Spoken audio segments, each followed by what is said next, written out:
Absolument vous recevoir. D'abord parce que l'histoire elle est quand même très intéressante au cœur des banques. Vous avez identifié un trou dans la raquette en fait. Oui, c'est la façon dont les banques regardent les 12-17 ans. Exactement. En fait, les 12-17 ans sont une clientèle qui ne sont pas servies aujourd'hui par les banques. Les banques partent du principe qu'à partir du moment où elles ont capté le parent, elles vont à un moment ou à un autre embarquer l'enfant et en fait la seule chose que les banques mettent à disposition des enfants ce sont des cartes. Ouais. Ce ne sont pas des outils qui sont pensés avec leur code pour les accompagner à devenir autonomes. Et donc moi j'ai vu effectivement une niche et une opportunité de marché pour créer un produit avec des enfants, des adolescents, pour eux-mêmes, pour les accompagner à faire des projets, à gérer leur argent et à devenir autonomes.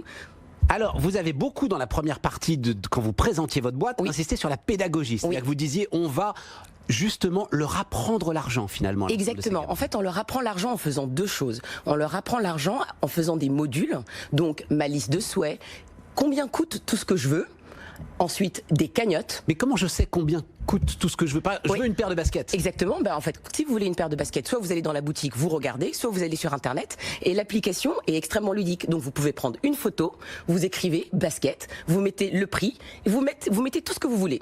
Vous avez la jauge cumulée, donc ça vous fait une. Et là, l'application va vous dire, si vous mettez, ou si tu mets, j'imagine que vous devez les tutoyer, si tu mets 1 euro de côté toutes les semaines. Exactement. Et en fait, on les aide à faire ça. Donc, on leur dit, quel est ton objectif? Ils vont nous dire 150 euros. On dit à quelle échéance? 3 mois, 6 mois, 12 mois. C'est ça. On leur demande, est-ce qu'on vient vous prélever toutes les semaines, toutes les 2 semaines, une fois par mois? Et on les aide automatiquement, en fait. On les accompagne finalement à la réalisation de ces projets. Alors là, j'ai vu un truc où je me suis dit, mais là, j'ai un problème. C'est-à-dire, cette basket et ce môme qui, dans sa liste de souhaits, a mis une basket. Vous voulez aller dire à Decathlon, dites donc, j'ai un môme là qui a mis cette basket dans sa liste de souhaits. En fait, non, c'est pas ça. Parce que ça, c'est pas compatible. Non, ça, on peut pas. Non, ça, c'est pas compatible. C'est pas compatible. La manière dont ça fonctionne, c'était de dire comment on fait pour encourager les adolescents à mettre de l'argent de côté. Et donc les ados nous ont dit, écoutez, la raison pour laquelle on va vous utiliser vous plutôt que quelqu'un d'autre, c'est que si derrière, si on fait l'effort de mettre 100, 120 euros de côté, et si vous nous permettez finalement d'acheter la basket 10% moins cher chez Decathlon ou chez quelqu'un d'autre, ça veut dire que vous rémunérez et que vous rétribuez l'effort.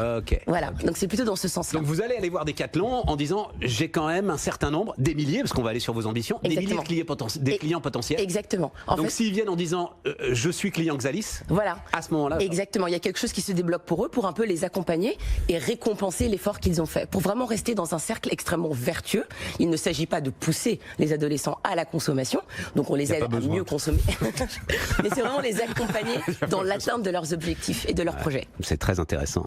Vous voulez aller un tout petit peu plus loin, donc vos ambitions, je crois que c'est 40 000 clients 2020. Exactement, en fait c'est 40 000 clients fin 2020, nous on a lancé la commercialisation de l'offre il y a 2 mois, c'est très important, et en fait on s'était fixé comme objectif pour la fin de l'année 2019, 10 000 utilisateurs.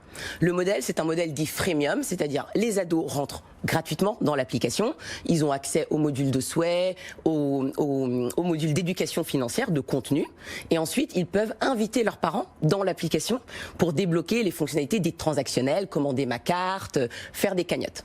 Et en fait on s'était dit, comme on est un nouveau produit, on crée un marché finalement aujourd'hui. On attaque un marché sur lequel on n'a pas forcément de données, pas forcément de recul, et on s'est dit, comme on crée un marché, il faut faire 3 choses. Il faut d'abord se faire connaître, ensuite il faut se faire aimer, et ensuite on se fait acheter.